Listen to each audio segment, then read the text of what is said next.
কুয়াকাটা সমুদ্র সৈকতের এই বিশালতা যে কোনো মানুষকেই আসলে মুগ্ধ করবে।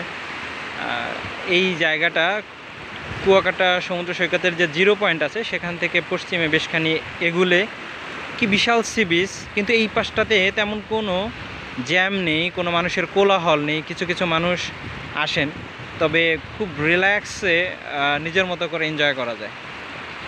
দারুণ সমুদ্র, আসলে একটা ভিন্ন জায়গা।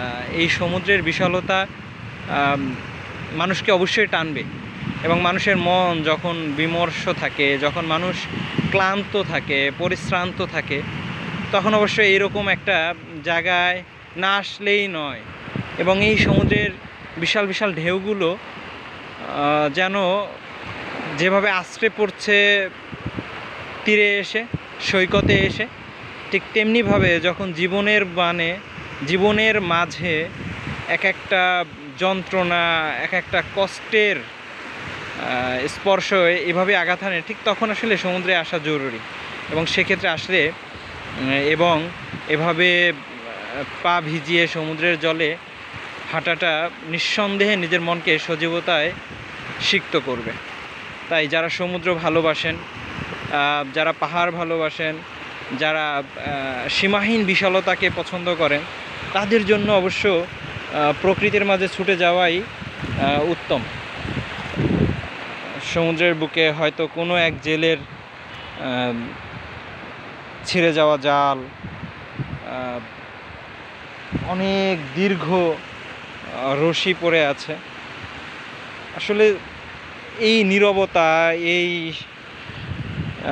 নীরবতা সত্যি অসম্ভব সুন্দর। এই নীরবতা মানুষের মনকে অনেক বেশি সতেজ করতে পারে। বিশেষ করে যারা একটু একা একা থাকতে পছন্দ করে বা যা নীরবতাকে পছন্দ করে, তাদের জন্য আসলে সমুদ্রের বিকল্প কিছু নেই। সমুদ্রের এই বিশালতায় এভাবে পরন্ত বিকেলে একা একা হাঁটার মাঝে একটা চরম ধরনের একটা চার্মিং একটা ব্যাপার আছে। সমুদ্রের তীরে এভাবে পা ডুবিয়ে সমুদ্র জলে এভাবে বিশাল সৈকতের বুকে একা একা হাঁটার ভিতরে আসলেই একটা ব্যাপার আছে। সুতরাং যারা সমুদ্র ভালোবাসেন, ডেফিনেটলি কক্সবাজার এবং কুয়াকাটায় আসলে মন ভালো হয়ে যাবে। সমুদ্রে এভাবে পা ভিজিয়ে দাঁড়িয়ে থাকাটা এবং এক পা দু পা হাঁটা বা লম্বা সময় ধরে এভাবে পা ডুবিয়ে হাঁটাটা, আমি জানি না, আমার ভিতরে কেমন যেন একটা স্বস্তি দেয়, শান্তি দেয়। এবং সমুদ্রের জলে পা ভিজিয়ে হাঁটাটা সত্যি যে কোনো মানুষের জন্য মনে হয় আলাদা একটা রোমাঞ্চের ব্যাপার। যদি মনে কোনো বিষাদ ভর করে, হৃদয়ের আকাশে যদি মেঘ জমা হয়, তবে সমুদ্র হতে পারে অনেক বড় একটা কষ্ট লাঘবের উপলক্ষ এবং একটা উপাদান বা মাধ্যম। সত্যি সমুদ্রের কাছে এসে আমি বরাবরই সমুদ্রের কাছে ছুটে যাই। কক্সবাজার গিয়েছি বহুবার, কুয়াকাটা আসলাম দ্বিতীয়বারের মতো। অসাধারণ। আর এই পাশটাতে চলে এসেছি মূলত সূর্যাস্ত দেখার জন্য।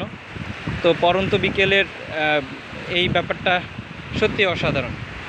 এই যে দল বেঁধে বাইক নিয়ে ছুটে চলা সমুদ্রের সৈকতে, অসাধারণ। বেশ কিছু বিদেশিদের দেখতে পাচ্ছি, ওনারা বহির্বিশ্ব থেকে এসেছেন। অসাধারণ। তো যাই হোক দর্শক, অনেক কথা বলছি, ভালো লাগছে। একা একা আছি, তাই আসলে কিছু কথা কার সাথে বলবো বলার মতো কেউ নেই আসলে। তাই মনে হচ্ছিল যে একটা ছোটোখাটো ভিডিও করি। সমুদ্র থেকে সূর্যটা ঠিক মাথার উপরে, মনে হচ্ছে কিছুক্ষণ পরেই তিনি অস্তমিত হবেন। তো যাই হোক, খুব ভালো এনজয় করছি আলহামদুলিল্লাহ। আল্লাহ রাব্বুল আলামিনের অসম্ভব সুন্দর সৃষ্টি। এই সমুদ্রের বিশালতার মাঝে আসলে নিজেকে হারিয়ে ফেলার একটা আনন্দও আছে। তো যদি মন খারাপ থাকে, যদি বিমর্ষ ভাব থাকে, যদি নিজেকে সান্ত্বনা দেওয়ার উপায় খুঁজে পাওয়ার কোনো নেশা থাকে বা খুঁজে থাকেন, সেক্ষেত্রে সমুদ্র হতে পারে বেস্ট অপশন। ওকে, ভালো থাকুন, সবার জন্য শুভকামনা। ওমর স্টকে আবারও সবাইকে ওমর স্টকের পক্ষ থেকে অভিনন্দন জানাচ্ছি। এবং দক্ষিণবঙ্গের আমার জেলার অর্থাৎ পটুয়াখালীর সবথেকে বিখ্যাত দর্শনীয় স্থান কুয়াকাটা আসার আমন্ত্রণ রইল। এখানে এসে কেন যেন মনে পড়ছে সেই আব্দুল জব্বার চৌধুরীর সেই বিখ্যাত গান, আব্দুল জব্বার চৌধুরীর গাওয়া বিখ্যাত গান ওরে নীল দরিয়া আমায় দে রে দে ছাড়িয়া। গানটা আমি যদিও পারি কিন্তু বেসুরো গলা একদম বেমানান হবে। তবে এই সময়ে এরকম পরন্ত বিকেলে এরকম শুনশান নীরবতায় ঘেরা বিশাল সি বিচের মাঝে আসলে ওই গানটা একেবারে যায়। তো যাই হোক, ভিডিওটা স্টপ করব এবং তারপরে নিজেই গলা ছেড়ে বেসুরো গলায় গাইব নিজের মতো করে। কারণ এখানে তো আসলে আমার গাওয়া গানে কেউ হাসবে না, বাট নিজের মন তো আনন্দ পাবে। একটু যদি দেখাই, এই যে ছোট ছোট ঝিনুক শামুক সি বিচে, এই জিনিসগুলো আসলে একটা বাড়তি আনন্দ যোগায়।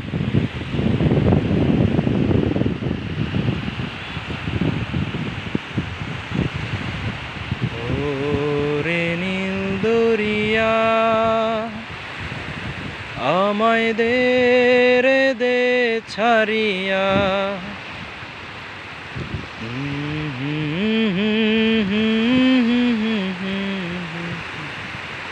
ওকে দর্শক, ভালো থাকেন, সবার জন্য শুভকামনা। প্রকৃতির মাঝে ছুটে যাবেন এমনটাই প্রত্যাশা রেখে এই ভিডিওটা এখানেই শেষ করছি। আল্লাহ হাফেজ।